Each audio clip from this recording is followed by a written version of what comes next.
Hello friends, विभा किचनमध्ये तुमचं स्वागत आहे। माझ्या नवनवीन रेसिपी पाहण्यासाठी माझ्या चॅनलला लाईक करा, शेअर करा आणि सबस्क्राइब करा। हॅलो फ्रेंड्स, आज आपण बनवणार आहोत शेवग्याच्या पाल्याची भाजी।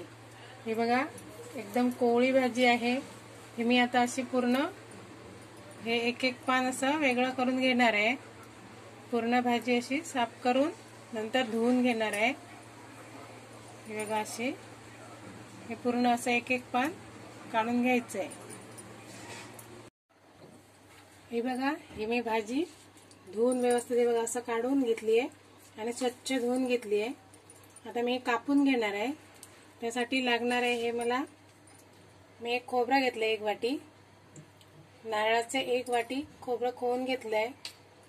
हे थोडी डाळ मी अर्धा तास भिजत ठेवली होती, तुरीची डाळ आहे। हा कांदा आहे, मी एक कांदा मोठा कापून घेतलाय। मीठ आणि या मिरच्या 4 आणि फोडणीसाठी तेल। आता मी एक भाजी बारीक कापून घेणार आहे। आता ही भाजी अशी व्यवस्थित कापून घेणार। तुम्ही वेळेवरही कापू शकता।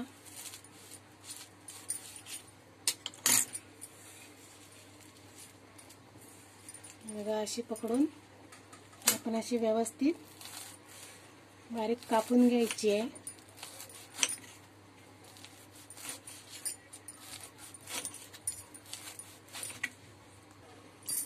हे बघा, मी बारीक भाजी कापून घेतली आहे। हे बघा, ही भाजी मी व्यवस्थित अशी बारीक कापून घेतली आहे। अशी कापून घ्यायची। इथे मी गॅसवर कढई ठेवली आहे। आता मी त्यात तेल टाकते।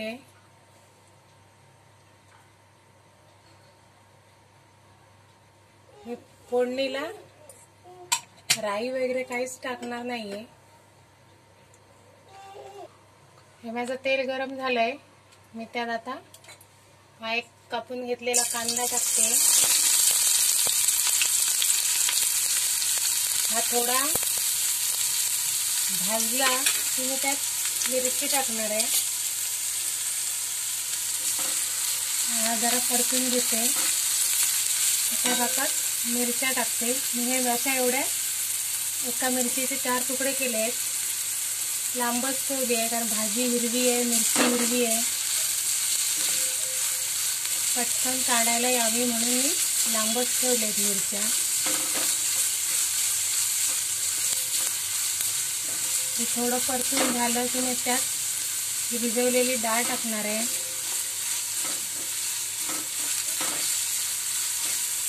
आपल्याला जास्त भाजायचा नाही कांदा, थोडासा असा जरासा अजून 2 मिनिटं भाजून घेते। 2 मिनिटं झाली आहेत। माझा कांदा बघा हा व्यवस्थित भाजला आहे। आता मी त्यात ही डाळ टाकते। ही तुरीची डाळ अर्धा तास पाण्यात भिजत ठेवली होती। बघा, मस्त भिजली आहे।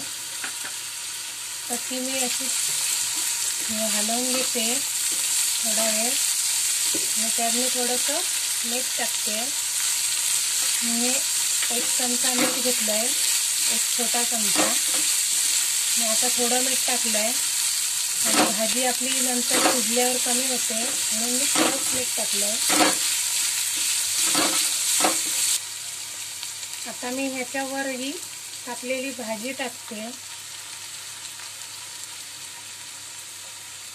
भाजी जरा शिजायला टाइम लागतो, त्यामुळे मी जरासं पाणी टाकणार आहे त्यात।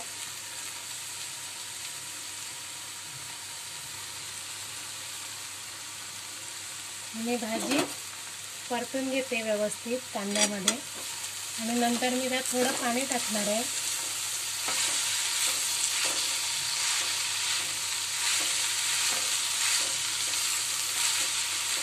अशा प्रकारे परतून घ्यायची आहे।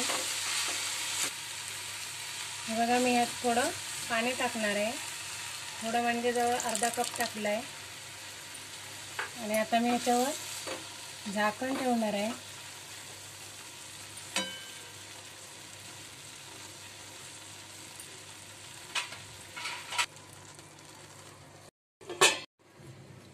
हे बघा, आपली भाजी शिजली आहे, जवळजवळ शिजली आहे. 10 मिनिटं ठेवली होती. आता ही परतून घ्यायची आणि परत आता 5 मिनिटं ठेवायची आहे.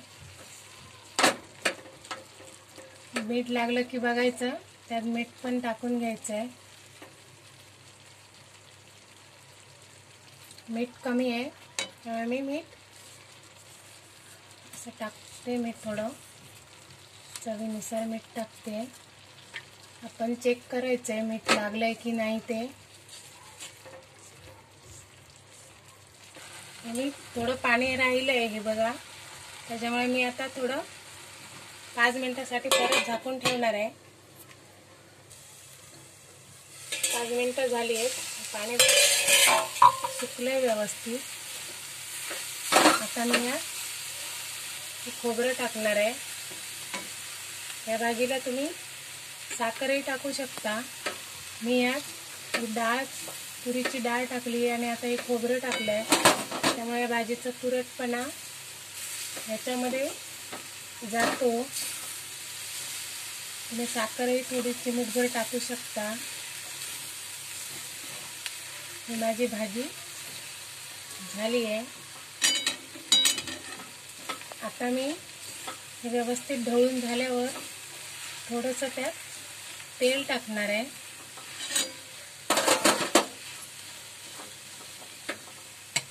थोडंसं तेल टाकून परतून घेणार आहे मी.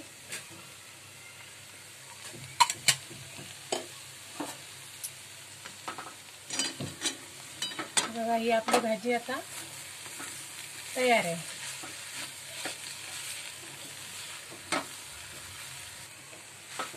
ही बघा, ही माझी भाजी तयार आहे. आता मी गॅस बंद करून घेणार आहे. आता मी गॅस बंद केलाय. ही बघा, ही भाजी आपली तयार आहे.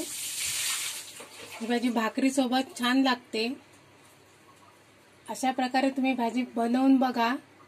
आणि जर माझी ही रेसिपी तुम्हाला आवडली तर माझ्या चॅनलला लाईक, शेअर आणि सबस्क्राईब नक्की करा.